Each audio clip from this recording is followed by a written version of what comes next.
Hello, my name is Joshua Morrison, an investment analyst here at True Potential. Today I'm going to touch upon several interesting stories that came up this past week relating to the latest OECD data as well as America's S&P 500 index hitting a record high. The OECD is the Organisation for Economic Cooperation and Development. Each month, it publishes their composite leading data, or CLI, for 33 member countries such as the UK, US and European states, in addition to 6 non-members such as Brazil and Russia. Essentially, the CLI uses an algorithm compiling data from each of these member countries looking at factors such as manufacturing production, employment levels and business confidence.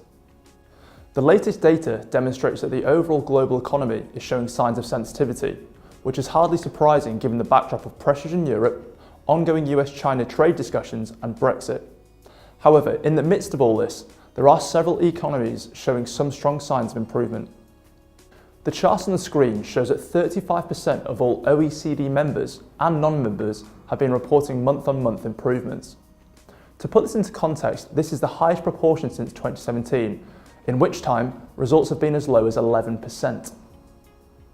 Looking away from the OECD and steering instead toward the main US market index, this being the S&P 500, we can see that it reached a record high this week, boosted by solid corporate earnings from major companies such as Coca-Cola and Twitter. Looking in more detail at the OECD data, what's caught our eye is the economies which sit within this camp. Pulling away from the developed nations are the major emerging markets, which have been implementing policy developments to drive economic growth. These include many of the nations we've discussed in recent weeks, including India, Brazil and China, who the OECD recognise as demonstrating signs of improvement in their manufacturing data.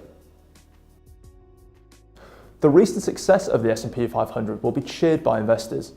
Positive performance in the US has an impact globally. With the latest high, it signalled that America's economy is in good shape. As well as economic, it may also have political impact also, with the US President Donald Trump capitalising on this week's news as a success story for his administration. Trump is looking to keep the US economy strong in a bid to make his re-election theme for 2020.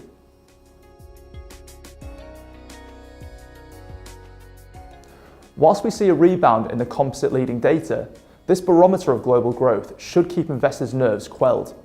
Moreover, with more US earnings being reported daily, we could see a continuation of the positive news that has emanated so far for the first 4 months of 2019. Subscribe to our YouTube channel to ensure you never miss out on our weekly updates. Thank you for watching.